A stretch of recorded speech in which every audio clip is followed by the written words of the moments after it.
Soy Fernando Díaz Villanueva, hoy es 21 de agosto de 2016 y esto es La Contracrónica.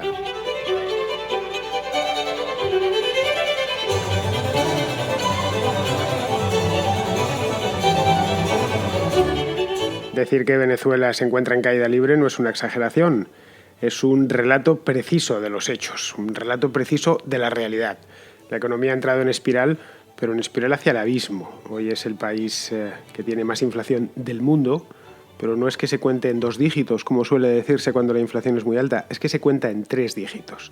El desabastecimiento es la norma, las despensas están vacías de alimentos, las tiendas también, no digo nada que no se sepa y no digo nada que no se haya visto. No digo ya por los venezolanos, por supuesto, que lo sufren a diario, sino por los que estamos fuera de Venezuela y lo podemos ver a diario, no de una fuente, de muchísimas fuentes. Los hospitales no tienen medicinas ni para curar un simple catarro y el venezolano medio ha perdido ya toda esperanza. Esta es la realidad. Los analistas, por su lado, esperan que este año la inflación se vaya al 700%. Los analistas más moderados, es decir, los del FMI.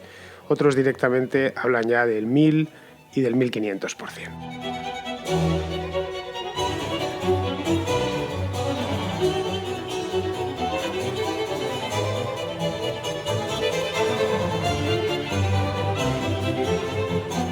La inflación es un indicador extraordinario para muchísimas cosas, no solo para ver si suben los precios. Sirve para tomar el pulso entero a una economía, la que cojamos, ¿no? La española, por ejemplo, pues se la puede tomar el pulso a través de su inflación también, en este caso de su deflación. Los precios en España el año pasado ni siquiera subieron, fue del 0% en el año 2015 y en el año 2014 incluso hubo una ligera deflación del 0,2 o el menos 0,3%. En Venezuela están en el otro extremo, están en una inflación desatada. La inflación nos dice, aparte de que los precios, que comprar algo es mucho más caro, que es lo que tendemos a confundirlo, inflación con subida de precios. La subida de precios es siempre una consecuencia de una inflación alta, igual que la bajada de precios es una consecuencia de la deflación. Nos dice también, o nos dice directamente, la disponibilidad de bienes que hay en una economía concreta. La subida de precios es una consecuencia. Esto es, de nuevo, ley de oferta y la demanda. Cuantos más productos, o cuantos más bienes o servicios hay disponibles en una economía, el precio unitario de esos bienes o de esos servicios baja o sube. Si pongamos por caso, ha habido una cosecha, esto es muy fácil de entender y así se explica en las clases de economía. Si hay una cosecha extraordinaria de patatas, pues las patatas al año siguiente bajarán de precio. Si hay una cosecha pésima de patatas, las patatas subirán de precio. Eso en España se ve muy bien en la cosecha del aceite de oliva. Sabemos que el aceite un año está un poco más caro o está un poco más barato y suponemos que en Andalucía ese año han tenido una cosecha fuera de lo común. Y efectivamente, si lo vamos a mirar, ¿cómo fue el año pasado la cosecha de aceite, de aceituna? Efectivamente, lo mismo se puede ver. En las naranjas, en los productos agrícolas, se ve de manera muy clara. Así que, teniendo en cuenta que los venezolanos padecen una inflación que ronda, ojo, son números oficiosos porque el gobierno directamente, la estadística venezolana es como la antigua estadística soviética, no vale para gran cosa. Hay muchos datos que ni siquiera los da y otros los da hipermanipulados. Luego tiene que haber una estadística paralela. Pasa lo mismo que con el cambio de moneda. El cambio de moneda oficial del bolívar no nos dice nada. Hay un dólar paralelo que se cambia, pues en el interior, por supuesto, pero también en el exterior, en las fronteras, en Colombia, donde si uno va a Cúcuta, por ejemplo, pues cambia bolívares y sabe exactamente cuál es la valoración del momento del bolívar. Ahora rondará pues aproximadamente los $1.000, más o menos, teniendo en cuenta que para el cambio oficial debe estar en los 8 o una cosa así, pues os podéis imaginar la diferencia que hay entre la Venezuela oficial y la Venezuela real. Estas cifras de inflación son de la Venezuela real, no de la Venezuela oficial. El gobierno, con todo, sí admite que hay un problema inflacionario porque no se puede ocultar, porque las subidas de los precios son evidentes. No es que suban los precios de un mes para otro, es que en Venezuela los precios suben, como en toda hiperinflación, a lo largo del día. Si uno va a comprar, si encuentra algo, por supuesto, por la mañana, le va a costar más barato que si va a comprar a última hora de la tarde. Esto no me lo estoy inventando, me lo dijo un amigo venezolano que era así. En el mercado negro, por supuesto. En el mercado oficial los precios no se mueven o se mueven muy poco, pero en el mercado oficial no hay nada. Las tiendas estas que vemos desabastecidas en Venezuela son las del mercado oficial. Así que podemos concluir que en Venezuela no hay de nada. O no hay de nada, por lo menos en el mercado oficial. En el mercado negro sí hay algo más, pero el venezolano medio no puede acceder a ello. La inflación como fenómeno monetario, que es un 100%, es decir, no nos engañemos, o mejor dicho, que no os engañen, la inflación es 100% un fenómeno que nos está diciendo que alguien está alterando la moneda, ya sea falsificándola, como se hacía antiguamente, el rey pues mezclaba la plata con otros metales, lo maleaba la moneda y multiplicaba el número de monedas de plata. Los reyes de España sabían mucho de eso porque lo hacían de vez en cuando, cada vez que necesitaban fondos. Hoy lo que se hace es creando dinero de la nada, hoy es muchísimo más fácil, ¿no? De hecho, sin expansión monetaria previa, es decir, sin impresora, no hay inflación. Punto, no hay más que hablar. La inflación solo aparece en el momento en el que se empieza a crear dinero, ya sea porque se encuentran minas de oro, como sucedió en la Europa del siglo XVI, cuando se encontraron las minas de Potosí, las de Zacatecas, y automáticamente los precios subieron.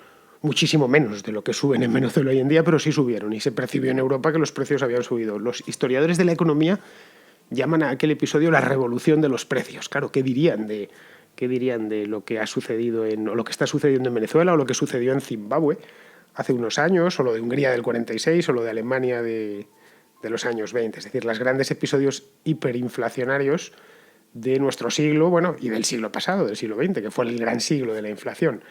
En Venezuela, y esto es innegable, aquí sí que no hay banderías, no hay partidarios de una cosa o de la otra. En Venezuela se ha creado muchísimo dinero de mentira, dinero de la nada, porque sí, por decisión política, por decreto, porque hay que crearlo. Se ha tirado de impresora, o se está tirando de impresora por sistema. Y diréis, ¿y para qué? Bueno, pues para ir trampeando, para ir haciéndose trampas.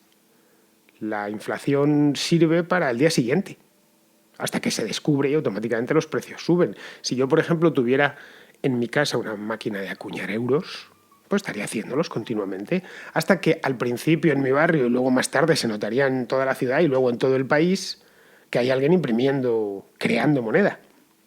Y el precio de la moneda bajaría. Ya está, nada, no habría más. Pongamos por caso que solo tengo una máquina que consigue acuñar monedas de 50 céntimos de euro. Nada más, ¿eh? Tengo un troquel, entonces voy metiéndole y creando 50 céntimos de euro. Esas monedas, a la vuelta de unos meses, si inundo mi barrio de monedas de 50 céntimos falsas, empezarían a ser repudiadas. Sucedió en el pasado. El caso de los duros sevillanos, por ejemplo, en la España de principios del siglo XX, fue así. Nadie quería una moneda de duro porque se sospechaba que valían menos, que estaban envilecidas, que el gobierno había rebajado su cantidad de plata. Estas cosas se pueden ver y comprobar en el pasado. Realmente hay muy pocas cosas nuevas en lo que es la historia de la moneda. Se descubren muy poquitas cosas nuevas. Todas las trampas se han hecho ya anteriormente.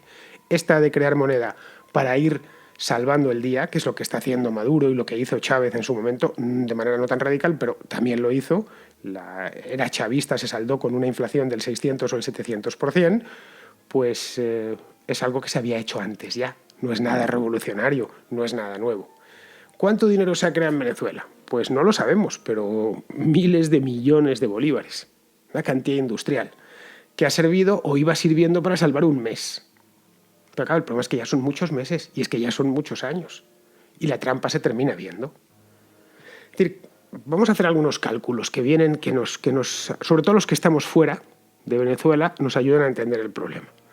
Con una inflación anualizada que ronda aproximadamente el 400-500%, eso nos sale un 20-25% mensual. Aproximadamente, estoy haciendo cálculos de cabeza muy sencillos.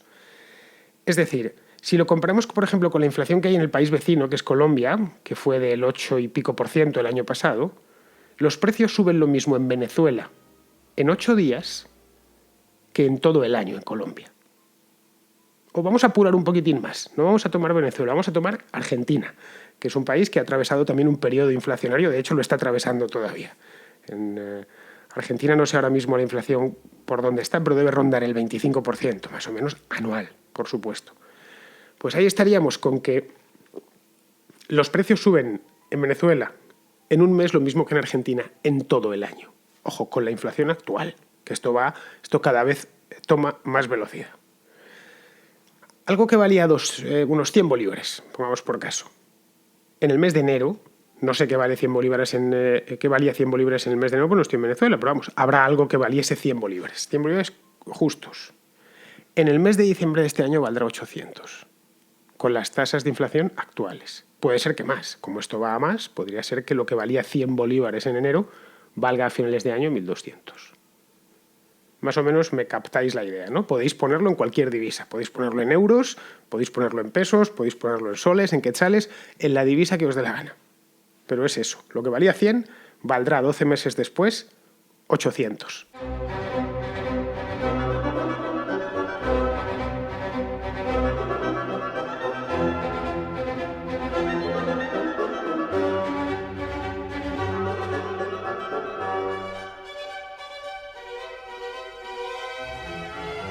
Visto así, se empieza a entender la crisis humanitaria que azota al país, que azota a Venezuela.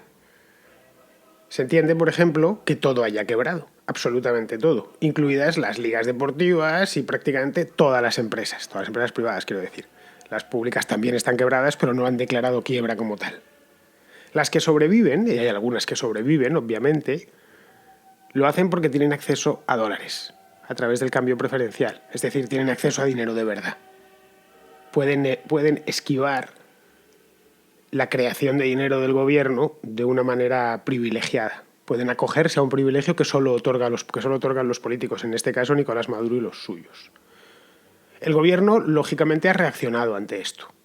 Si tú cuando ves que tienes una inflación disparada y ya estaba disparada hace 2 años, empiezas a tomar medidas. Ahí es donde las buenas ideas obtienen buenos resultados y las malas ideas obtienen malos resultados. Maduro optó por las malas ideas, que son las que él tiene en la cabeza, en esencia, por lo menos desde el punto de vista económico. Y no solo económico, pero en economía, las ideas que gobiernan su cabeza pues no son las mejores, para qué engañarnos. Y reaccionó del único modo que sabe hacerlo, que es creando más dinero. Ya está, tengo un problema de pagos, tengo que pagar a los funcionarios a final de mes, bueno, pues creamos más bolívares. Eso a la vez que acusaba de una presunta conjura o denunciaba una presunta conjura nacional e internacional que trata de perjudicarle. Ya sabéis, lo de la guerra económica, lo de que los Estados Unidos están detrás, lo del eje Bogotá, Miami, Madrid, lo de los antivenezolanos, los que están en contra de la patria, los opositores que están fuera, que están perjudicando al país para perjudicarle a él. Bien, pues todo este nuevo dinero que crea y que va creando cada día vale menos que el anterior. Es decir, va a engrosar, en una palabra, subidas de salario por decreto, por ejemplo, que es básicamente para lo que crea el dinero, para obligar a las empresas a que paguen más a los empleados, o paguen más nominalmente, se entiende, no de manera real, o para el pagar más también de manera real, de manera nominal, a los funcionarios o a sus empleados. En mayo, por ejemplo, el salario mínimo lo subió de golpe un 30%.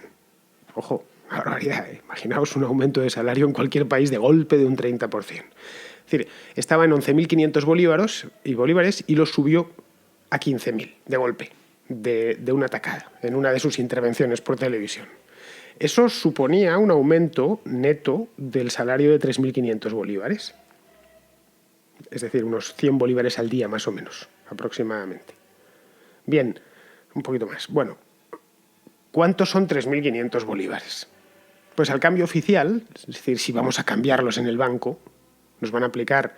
Bueno, si vamos a cambiarlos en el banco y eres un venezolano, directamente no te los van a cambiar porque no te van a dar ni dólares ni euros a cambio. Pero pongamos por caso que yo quiero, como español, llego a Caracas, llevo dinero en efectivo, euros, y quiero que me los cambien a bolívares contantes y sonantes. Voy allí, saco del bolsillo mis euros y digo, necesito que me dé usted 3.500 bolívares. Me va a pedir a cambio 300 euros, algo más, unos 300 euros más o menos.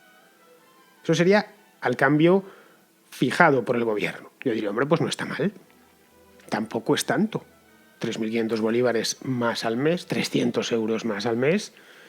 Muchos españoles, creo que prácticamente todos los españoles los firmarían mañana, menos los muy ricos, que 300 euros para ellos es dinero de bolsillo, y hasta los muy ricos, a nadie le amargan 300 euros. No está mal, ¿eh? De hecho, recuerdo en mayo que muchos de la órbita de ya sabéis quién lo defendían. Pues acaban de subir 300 euros el salario en Venezuela. A ver si aquí Rajoy hace lo mismo. Y decreta por ley. Esto me recordaba además a las subidas de salario que hacía Girón de Velasco, el falangista en tiempos de Franco, que en los años 50 también pegó algún salariazo que otro de este estilo, ¿no? A partir de mañana los obreros van a ganar un 20% más. Claro, Dejó la economía tiritando, luego hubo que estabilizarla unos años después. Bien, el problema es que no son 300 euros. A ver si me entendéis. Al cambio real, 3.500 bolívares, a cambio, perdón, oficial, 3.500 bolívares, ese bolívar o ese euro preferencial serían 300 euros. Pero al cambio real, el poder de compra real de esos 3.500 bolívares es muy pequeño. No valen para nada. Para nada, os explico porque he hecho el cálculo más o menos de lo que servirían. Es decir, al cambio real, 300 euros son equivalentes aproximadamente a unos 300.000 bolívares. Eso lo he calculado hace unos minutos con el cambio que ofrece Dollar Today. Convirtiéndolo desde el dólar al euro, pero vamos, aproximadamente, ya sabéis, dólar y euro están casi a la paridad.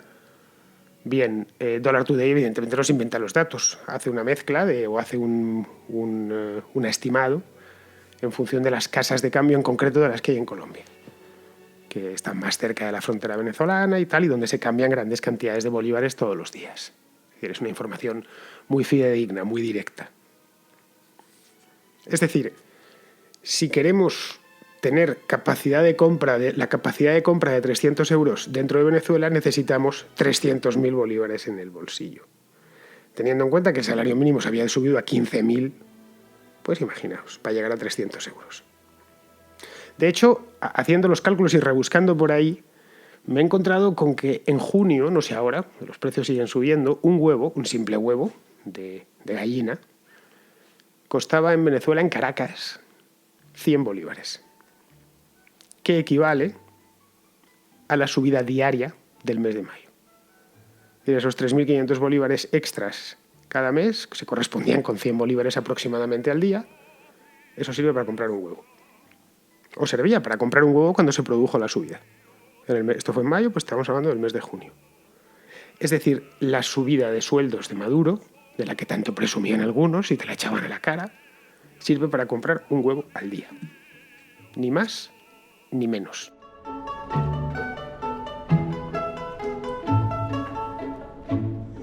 El origen de todos los problemas, dicen, que está en la bajada de los precios del petróleo, desde 2014 a esta parte. Claro, en parte es cierto. Como toda mentira, como toda gran mentira, tiene un componente de verdad.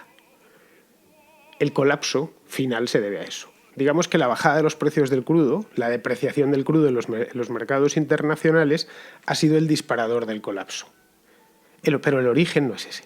Está siendo el simple disparador, el gatillazo final. El origen está en la disparatada política económica.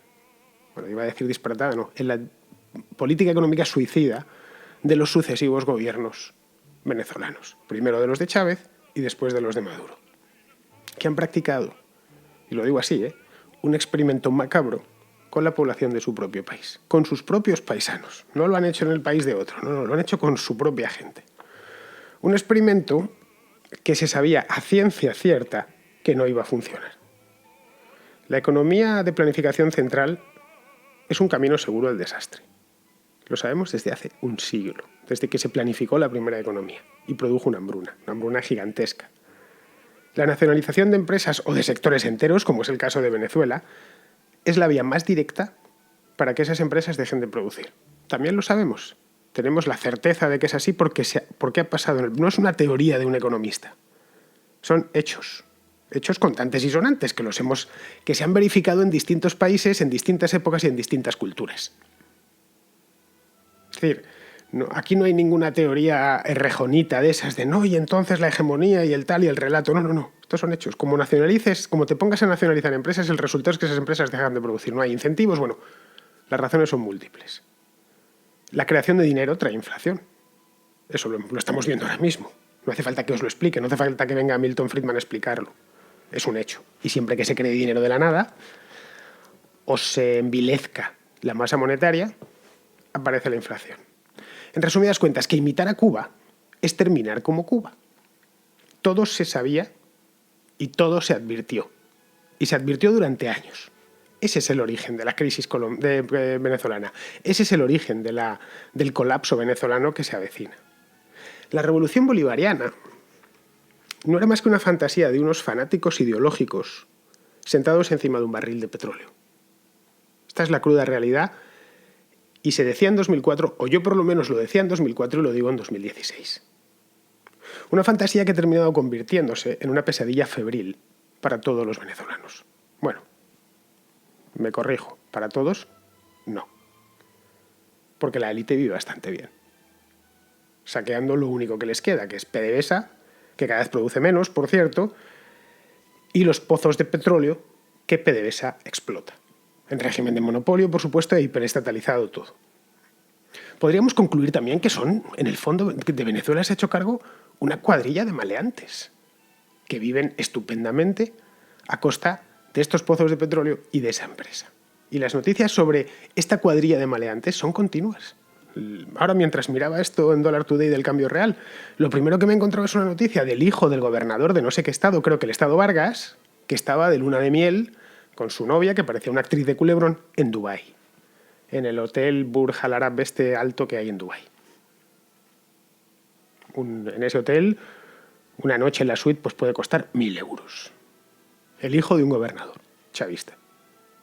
Bien, esto lo acabo de ver, pero es que historias de estas, de las hijas de Chávez, de no sé qué, del de Diosdado, de tal, son continuas. Es decir, son una banda organizada de cuatreros saqueando los pozos de petróleo de un país con un cuento revolucionario y un cuento ideológico de esto para el pueblo, no sé qué. Yo no sé, no tengo ni idea, porque no soy adivino, ni no sé cuándo va a terminar esto, ni cómo, ni el modo exacto en el que va a terminar. Lo que sí sé es que va a terminar mal. Entre otras cosas, porque ya está terminando mal. En fin, pobre Venezuela.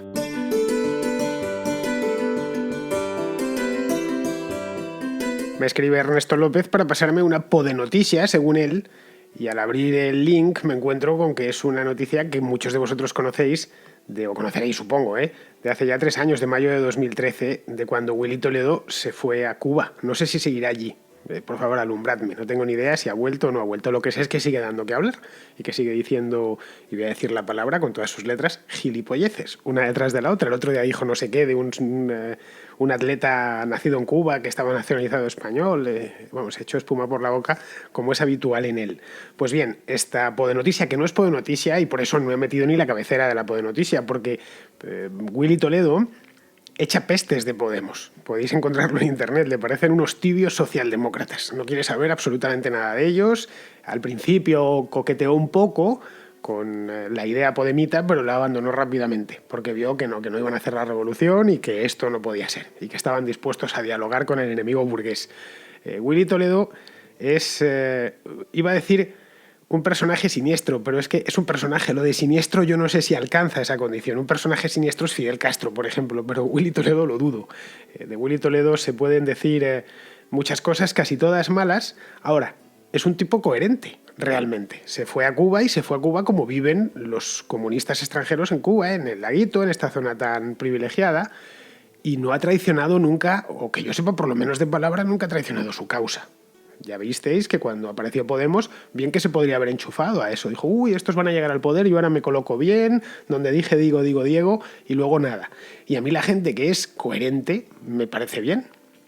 Así lo digo sinceramente. No, por supuesto, no me gusta la manera de pensar que tiene, ni el delirio en el que vive, el delirio ideológico en el que vive, pero por lo demás no se le puede acusar de no practicar el ejemplo que predica en todos los aspectos. Y eso es así. Que luego me caiga mal, bueno, eso es un asunto al margen. Por cierto, yo me lo encontré una vez en una huelga general. No sé si fue, creo que fue la de 2012, de madrugada, en la calle Atocha. Iba con un amigo y le hice una fotografía y se agarró un cabreo de 1000 demonios. Cuando vio que le había fotografiado, yo con la cámara estaba cubriéndolo para el periódico y claro, le vi por la calle y le disparé una fotografía. Bien, el amigo me amenazó. Me dijo tal, le dije, bueno, tú verás, macho, pero si me pegas, que sepas que soy periodista y voy acreditado y tal y cual, tú verás a lo que te expones. Me vas a tener que matar aquí en la misma calle Atocha, para que más iba con otro, iba con un compañero, y matarme a mí a este. Y Willy Toledo intercedió de manera muy razonable. Dijo, bueno, déjale trabajar, no sé qué, no sé cuántos. Luego la fotografía no se pudo publicar por una razón simple, porque había mucha oscuridad y la cámara, por muy sensibles que sean ahora los sensores, y era una cámara buena, pues no había salido muy clara. Es decir, salía con demasiado ruido y no se le reconocía bien. Se fue mi encontronazo con Willy Toledo hará ya pues 4 años de esta historia. Sí, creo que fue la huelga general del año 2012. Muy bien, Ernesto, pues la noticia nos gusta mucho, es un poquito antigua y no es propiamente una podenoticia. Podnoticias no estoy metiendo, pero no hay. Es una pena, pero no hay. De hecho, no hay ni propuestas. Con la ilusión que cree la sección Pim Pam Propuesta, pues resulta que no puedo colocarla porque nadie está haciendo proposiciones. De hecho, como habréis visto, la actualidad en España está literalmente muerta en muy poquito. A ver si mañana resucita un poco ya con la gente que está volviendo de vacaciones. Entre tanto, pues estoy tratando temas internacionales que algunos me los habéis pedido desde hace bastante tiempo y os los prometí para el mes de agosto. Y yo cuando prometo, cumplo.